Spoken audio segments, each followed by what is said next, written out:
Hi friends, my name is Andrea. I'm an artist in residence through Levine Cancer Institute in Concord. I hope I'm finding you and your family safe and well.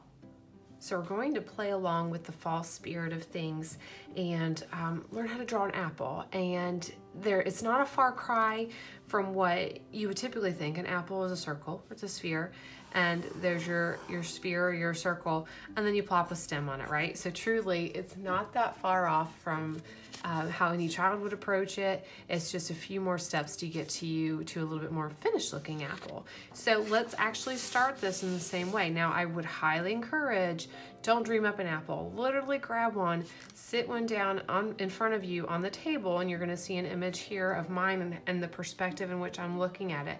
And that's important. Perspective is very important. So if that's something you come back to and you end up drawing an apple, that same apple again, make sure it doesn't get shifted, or put a little mark on it that says here's my back with like some painter's tape or something, and make sure you're executing it from the same perspective. If you sit down lower or the apple's up higher, it's going to adjust the stem approximation. And truly it's the stem that really, once you get that defined, you really feel good about where this apple drawing is going, and it doesn't seem just like a circle with a stick stuck out of the top of it. So let's start circle. And circle is your basic shape. And I'm not even looking at the apple at this point. I just know it's a circular form. Now look at me. I went around this about 13 times. So don't beat yourself up when you say, oh, I didn't draw a perfect circle. But you notice how light my hand was. I kept coming around it again and again until I felt decent about it. I'm gonna make adjustments with a heavier line so that I feel like the marks I'm making have more intentions with it then. Okay, so in my apple, I'm going to observe that I feel like it's taller than it is wider. So truly, even if you have to say it out loud, say those things to yourself. This is truly like a mini still life, and you are observing an item. So mine is taller than it is wider. So rather than grow it, I'm going to work within this existing circle, and I'm going to chisel away. Think about this almost like a sculptural approach, okay? So I'm chiseling this away. And you'll see me making a little bit darker lines. I'm not saying you need to make as dark of these lines, but this is for a purpose of you seeing it. But you have an eraser for a reason. So when I get down here at the bottom, it almost looks like it kind of flattens out some. And this truly right here is the lowest part of my apple. And then I have this sort of little ridge here. And I might make it look a little bit more sharper and exaggerated here, knowing that I will then curve it around later. So I'm gonna grow a little bit of a bump right here. It does come up, and this is an apple that has a little personality. It has some extra little bumps and divots in it, but not too badly banged up. Still get some love. And then I'll go in and just for my sake, maybe erase out some of those guidelines. So we're gonna consider that circle a guideline.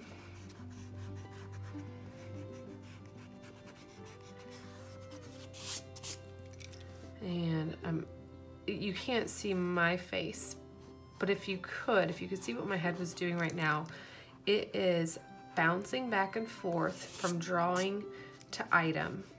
And that's so important when you're drawing something from life. You should truly be looking at the item twice as much as you're looking at your drawing. I always lovingly call people who get so stuck up in their drawing and not the item that they're actually trying to pay respects to. We call them drawing snobs because they're stuck up in their drawing, not the item that you're paying, again, the respects to. So now I'm just cleaning up a little. That doesn't mean I can't come back to it. Here's the other beauty of it. Nobody else is going to see this apple in real life like you are, so I wouldn't beat yourself up about you know, the perfection of it. We're just trying to get the general gist of it. As you get better at this, then sure, spend some time capturing a little bit more detail and exactness, but this is just for growth's sake too. Now stem, here's my perspective, right? So in this perspective, I do not have a stem sitting on top of it, much like I half-heartedly put on the top of this. It's not puncturing into, rather it's kind of being caressed by that apple. It's stuck down into that apple and is just a concave little ditch. So this is super important. Now, in respects to this, as I'm looking at it, this is about my halfway point of the apple. My stem is by no means that low, but it's also not sitting at the tip top. So if I'm gonna think about what looks like the middle of this part and think about what's the tip top, my little divot is sitting right here. And it's also, it's sitting fairly in the middle. Now you'll see some that they'll be a little oblong. You might have your little divot sitting all the way over here based on how it's resting on the table. So I'm gonna give myself a general little divot here, almost like I thought about the shape for my apple. Now here's the catch. I'm gonna encourage you to not get into this yet. A lot of people start to think about this as a whole, and they start to close this off and allude to the fact that it's either a oval or circle, something of that sort. This is not closed off. In fact, you have the flesh of this apple running right down into that, and we don't want to break that up. So even though you don't have a line here, simply having this little parenthesis curl alludes to it being closed off. So this little thing, as silly as it seems, getting it to move out this way and allude to the idea of now this transitioning up. I don't want it to go far because it's not a separate entity. It's still part of the same thing. I'm just seeing the front side of the apple here. I can't see inside of that because it's covering it up. So that's the only reason it has that line. These little alluding lines, soften your pressure, are gonna make a big difference to that depth scale and the fact it's still part of it. And then my cute little stem leans over here to the right. Sometimes I like to actually think about it, it's a cylinder, so I can even see a circular top to it. I see people either go really big with these or really small. Again, nobody's gonna know any different, but try not to overdo it. You wanna give it some love, but not give it too much credit.